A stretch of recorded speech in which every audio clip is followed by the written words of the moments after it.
Ahsoka episodes 3 and 4 are history, and I can't remember there being more talk in the Star Wars fandom, even going back to even Mando season 2.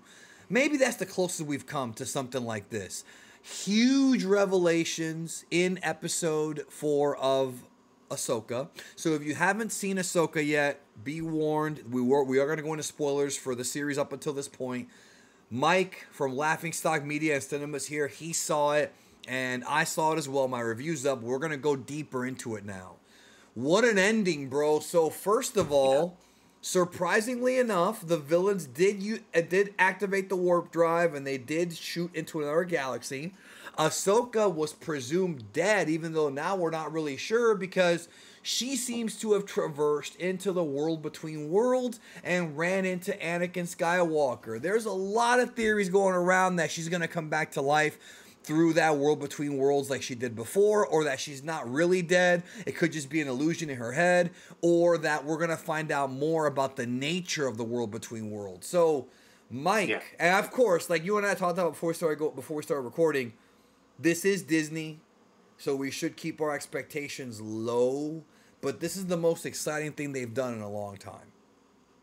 Yeah, absolutely. I had a feeling, even based upon like the credits, that we were going to get the World Between Worlds. This is a real carryover from Rebels, and that was Yes. the last real big thing we saw in Rebels with Ezra, and then him saving Ahsoka. And I feel like when Ezra saved Ahsoka, what ended up happening was that he in turn affected her and changed time itself, because Ahsoka was presumed dead after the fight against Darth Vader earlier on in Rebels. Right. However, she then gets pulled out and goes there with that owl. And a lot of people have speculated over time that the owl that Ahsoka is with in Rebels is actually a physical incarnation of the daughter from the Children of Mortis. And Yes. so it's interesting they haven't shown her yet. But if you remember, when Ezra went into the World Between Worlds in Rebels, we actually saw a portrait of the Children of Mortis. So I feel like somehow they're connected to this World Between Worlds. And maybe the reason why Ahsoka can see Anakin in there is because the Force ghosts are also connected to it. And Right. this is what they actually look like when they're in that other dimension, when they're a Force ghost. And the Force ghost is just like a physical manifestation as much as they could do. But, because they've already fully died at that point, they can't come back in the same sense, unless, of course, because, they essentially bring Anakin back. Anakin, in a sense, is kind of like space Jesus. So maybe we're going to start getting some resurrections going on. That would be something. That would be something right there. I don't know how I feel about that just yet, but I will say that the Clone Wars introducing the family and then Rebels introducing the world between world and the Bendu, that's to me the Yeah. most, to this day, I think, and obviously the whales too that we saw in episode 3, that's probably the most intriguing concept we've gotten from Rebels. If you've never seen Rebels before, I would invite you to seek out those episodes, only because whenever we find out something new about the Force, it's always the most interesting thing. We think we understand Yeah. the Force because it's based on, Chi and Eastern philosophies where Lucas got it from, but there's more to it. And even the last video you and I did discussing the Yuzang Vong and these Yeah. characters that might be immune to the Force. And there's been all kinds of theories now that the other galaxy that is outside of the main Star Wars galaxy, that galaxy might have a completely different way that physics work. And so that maybe if their laws of physics and laws of gravity are different, then perhaps the Force doesn't even exist there. The Force could be Yeah. something that we only see in the main Star Wars galaxy. Now, I know that's a hard concept for people to grasp. I think if you're into like quantum mechanics and things like string theory, you could probably get more out of it than what I'm saying. But the idea of there being like different forms of matter out there has been discussed by science for years. Even like dark matter, the in between Antimatter. antimatter, yeah, the in between stuff. All of that stuff is, for me, it's interesting, but I don't really get it as much as like a physicist would. Like I don't know it well enough to say confidently that's what's going on. But I think Star Wars might be borrowing from that, and I think the world between worlds is this concept, and it's not the first story to ever do something like that. Obviously not. We have stories like even going back to some religious stuff about purgatory and about certain parts that are like, you're not quite Yeah. in heaven, you're not quite on earth, you're not quite in hell. But here with the world between worlds, if I remember correctly from Rebels, this ties space and time together. It's sort of Yep. like the nexus of reality that we saw from Marvel. There's like a nexus of time. Like that idea is the way I see it. Yeah. So the world between worlds kind of reminds me of the Terrasect at the end I of mean the Tesseract.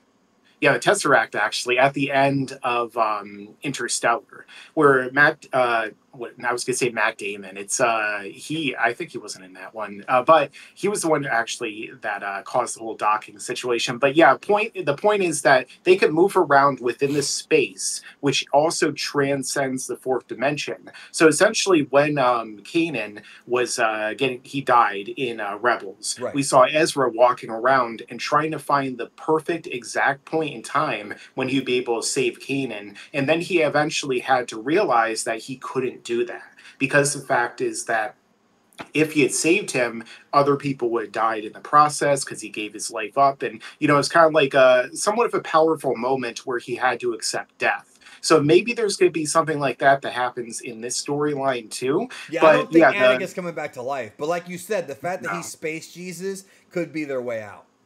Yeah, because that was one of the theories I had in terms of like Luke in Episode 9 originally. I had the idea that because they're kind of carrying over that idea, like George Lucas said in an interview a while back, that he's like a Buddhist Methodist. So he takes ideas from Christianity and from Eastern philosophy and infuses Of them together course. into his narrative. And Definitely. Filoni, of course, is like his disciple, his apprentice, just not on the dark side. That's Kathleen Kennedy and Bob Iger. But the fact of the matter is that that's why Palpatine really won at the end of Episode 9, because Palpatine was running Disney at the time. But the fact of the matter is that I had a feeling that Luke was going to resurrect people, and so he had to die first to bring people back. It was kind of be like the Nicodemus storyline in a sense. But at the same time, that could still happen since we do have Hayden Christensen coming back time and time again. He was the original chosen one who brought balance to the Force. But one thing I do want to notice, or do want to mention that I noticed, is that at the end of the episode, when it cuts to black, we don't hear Anakin's theme. Technically, we could You say hear that we Vader's do, theme. but we hear Vader's theme. So it's like, what if Hmm. Anakin is like switching back and forth between Anakin and Vader during this, and for That was whatever the theory reason, that people had for Force Awakens. Actually, a long time ago, there was concept art of like Anakin half face being Vader, yeah, with this idea that unlike the other Jedi, when he died, he still was trapped. But that contradicts what George said about only yeah, light side users can move on, unless this Anakin is not really Anakin and it's some other mm, being trying to mess with Ahsoka. It's no different than like yeah, how Loki ended. In fact, in many ways, the ending of Loki season 1, he's kind of in the nexus of time, right? Where yeah, he's at. Very similar idea. But the thing about the world between worlds is that we know for a fact that the Emperor Palpatine's been wanting to control it for a long time. It's part of his key to immortality, and it feels yeah, like what they did with him, which is, and whether you like it or not, I'm not a fan of it, but this is what they did, is they took his body and they made a new body on Exegol, and then when he died, he transferred his essence into that body, and he woke up in the body, right? yeah, That is like the whole like Sith cloners and all that is like the I guess the artificial way to keep you alive, for lack of a better term, whereas the world between worlds is supposed to be a more permanent reason as to why the yeah. Emperor would have supreme control. Because if you have control of space time, you essentially are immortal. So, Yeah, that was but that but was a we big face off between him and Ezra at the end of Rebels, where he was right. like, "Okay, I have this little piece of that arch. If you go in here, Ezra, and you change time, I'll be able to get everything the way I want, and you'll be able to have your family and everything back." And so he decided not to do that. And it was interesting when Palpatine was projecting himself. There were like moments where he was switching back and forth between Sidious. So that's something that we do see could happen. So maybe someone is That's true. projecting themselves as Anakin, kind of like how Palpatine said in Episode 9, I've been every voice inside of your head. So maybe he's appearing to Ahsoka, trying to trick her into doing the whole world between worlds to give him power again, just like he was doing with Ezra. And it's all like an illusion by Palpatine. Yeah, I don't think I just want to get this out of the way now. I do not think, and I'm sure you don't either. I don't think Anakin's coming back to life right now. Here's why I'm Yeah. saying that, because if they ever decide to bring him back to life for whatever reason, it would have to be after the events of Episode 9. Ahsoka takes place before the events of Episode 7. The New Republic is still intact. There's been no mention of anything else, and it literally takes off from what we saw in Season 2 of The Mandalorian. So it's in that post Return of the Jedi time frame that all of these Disney Plus shows take place in, except for Andor and Obi-Wan. But Yeah. the Now, Filoni ones. Yeah. so here's one So I thing. think if he does come back, it'll be later. But I'm not Yeah. expecting him to come back to life, because then where was he during the battle against Yeah. Snoke? You know, it just wouldn't It make would sense. be that whole retcon idea, which we don't really think is going to Well, happen. not You the, know, the like, fake but Doomcock news. That's fake news from Doomcock. That's all that is. but I do have a question though, because in a sense, a lot of what Filoni's doing is basically what he did with the Clone Wars, to where he's trying to like make the movies better. So, like, what if Anakin, for example, in the next episodes, he shows Ahsoka everything that's going to happen in the sequel trilogy, and he says all this horrible stuff is going to happen, but you have the chance to change it, or he says it needs to happen so that what happens next will happen and everyone will come back. Like, what if they use it as like totally reconfiguring it and rechanging the context and saying that, okay, so all this stuff is terrible, all this stuff is something that people don't like, but it needs to happen So so it's that this almost can like happen in fourth the future. dimension, fourth wall breaking. Oh, this is all Yeah. terrible stuff.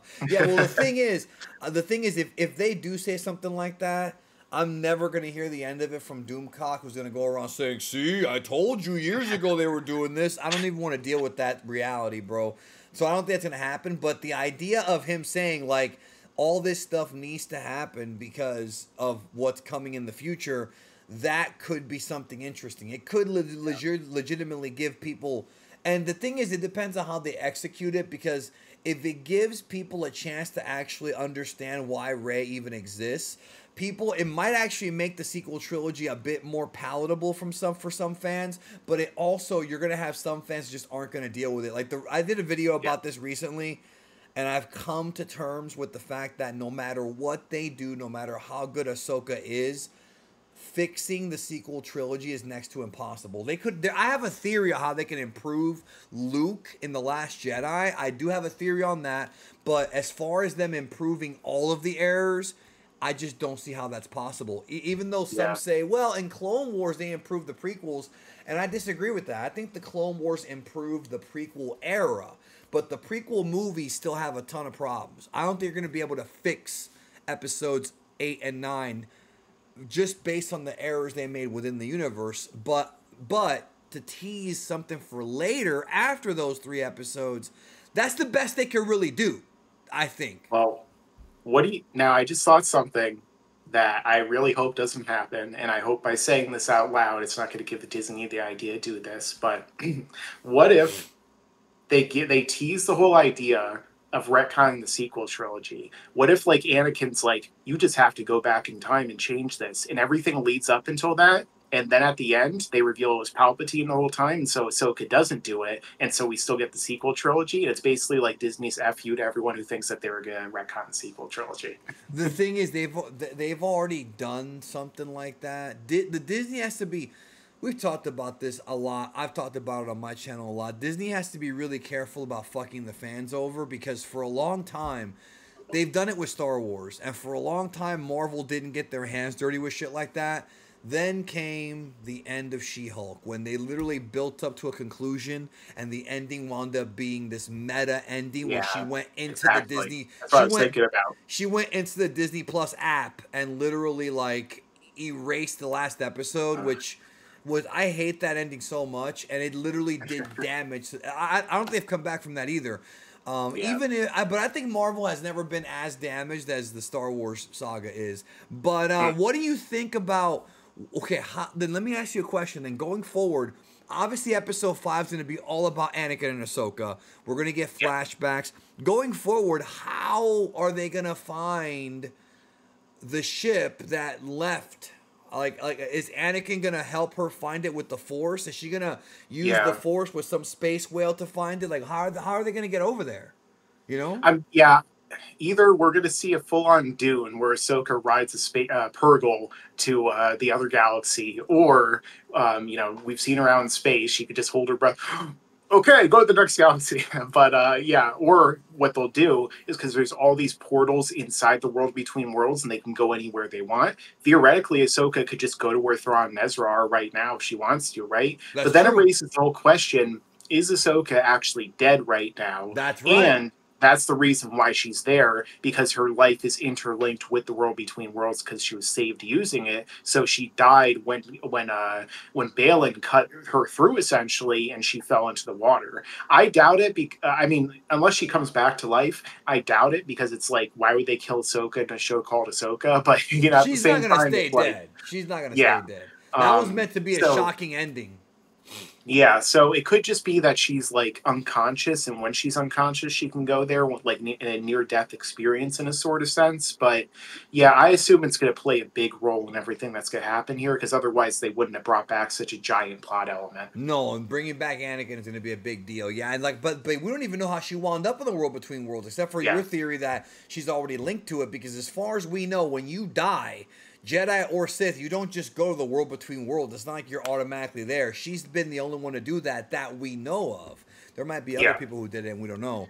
So So I going did also want forward, to bring up something too, yeah, because I do want to mention it. I yeah, do feel like everything in terms of going forward is probably going to continue to echo the Heir to the Empire storyline in the EU, because there are a lot of similarities between what we're seeing on screen in Ahsoka and there. Like, we have the fallen Dark Jedi who is Balin in Ahsoka, and then in the book, the Thrawn trilogy, we have another one that Thrawn uses to coordinate all of his ships during the battles so that he'd be able to win them effortlessly. And then we also have, like, you mentioned force negation and stuff like that. That's a big aspect in the Thrawn trilogy, so I could definitely see that happening.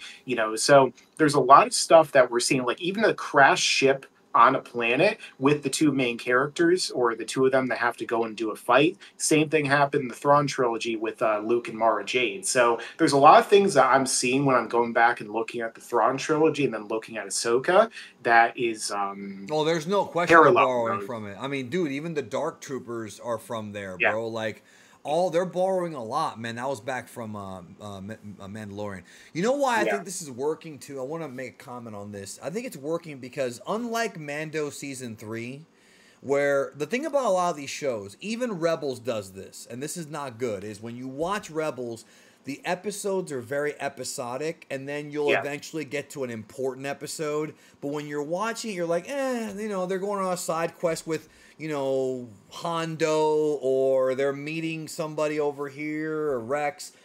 And it's not really that important. With this show, it feels like they already have a beginning and an end, and it feels like every episode is like a chapter in a book going towards episode 8. That's the way I'm feeling for it right now. Like, we're about to hit episode 5, so we're actually more than halfway through now, and it's like, I think whatever happens in this episode will somehow tie into in the future, tie into Ezra, Ahsoka, and all that. But you know how when sometimes you'll watch The Bad Batch and it'll be 20 episodes and like 5 of them are actually moving the story forward, and that stuff kind of gets played out. But I think with Ahsoka, it feels more like an actual longer movie, and I think the best yeah. TV shows have a direction, know where they're going, and give you teases for things going. And I'm not saying they didn't do that with Mando, but there were way too As many well. side quests, man. There were way too many side quests. Yeah, at this point in a Disney Star Wars series, I almost always feel like, is there going to be enough time for them to do this? Because they've wasted so much time on stuff that's irrelevant. Like Book of But Boba in Fett this had that show, problem.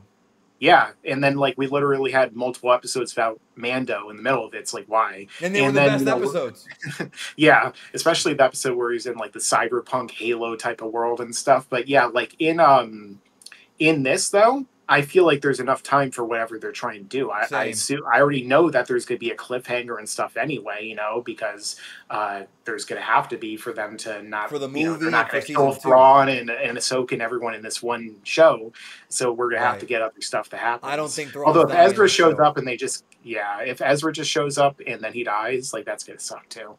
One of the things too I do I want would to rather he mention, die than be on the dark side. But yeah.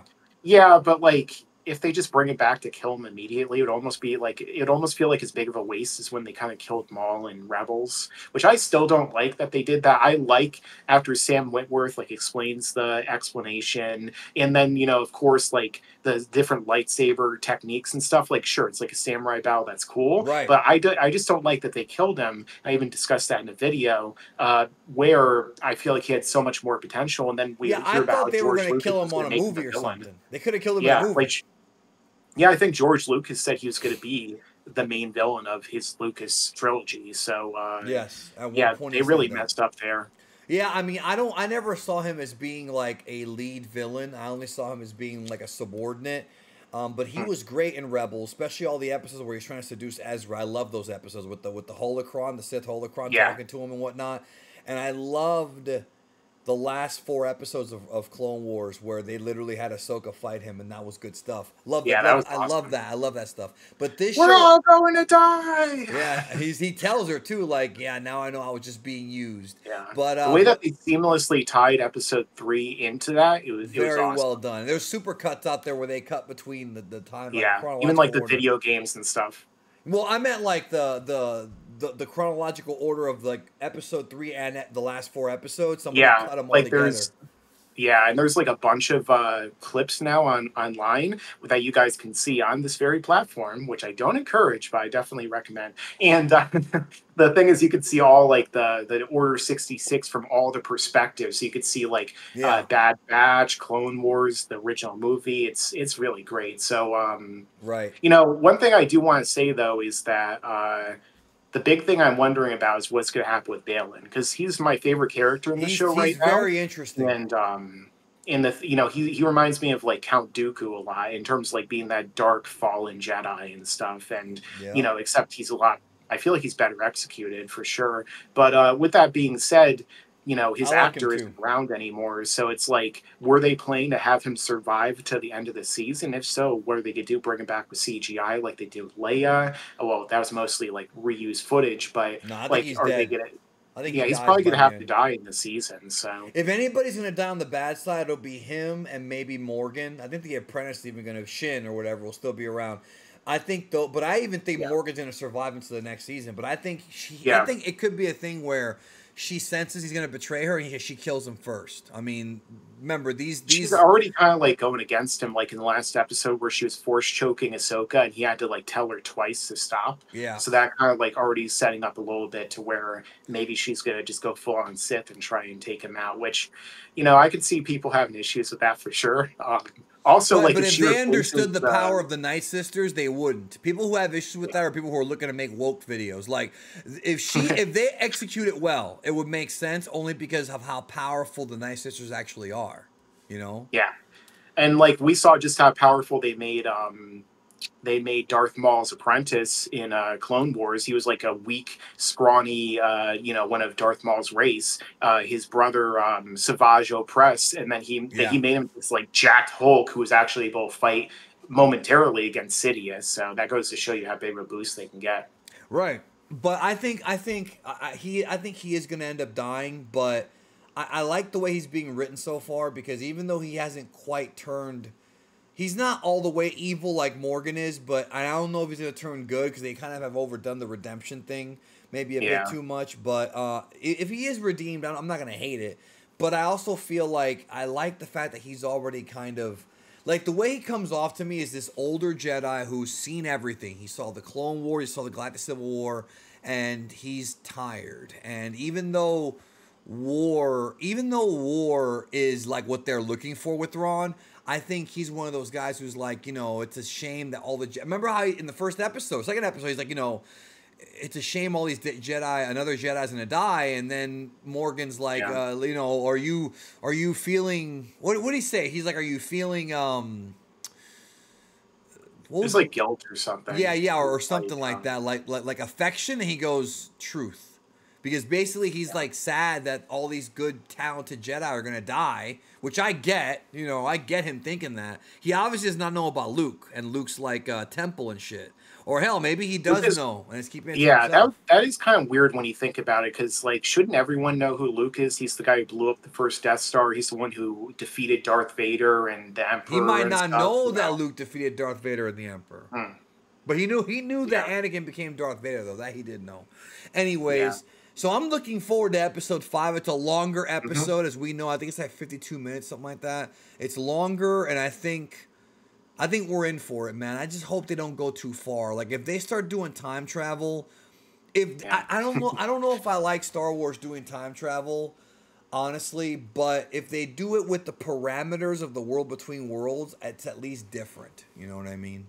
It's at least established. It's not like, somebody shows up with a sword and a time machine, and then decides to kill Thrawn in like 2 seconds, as well as his father, who's also way more. Mecha Thrawn, and then he's like, by the way, guys, I'm from the future and I have a time machine, and so it's gonna be a little bit more in universe than that. Well, the concept of the world between worlds makes it so that you're not totally in charge of the rules, and I like that. It makes it more of a gamble. Anyways, y'all, what did you think? Let us know in the comments. Check out Laughingstock Media and Cinema when you can. See y'all soon.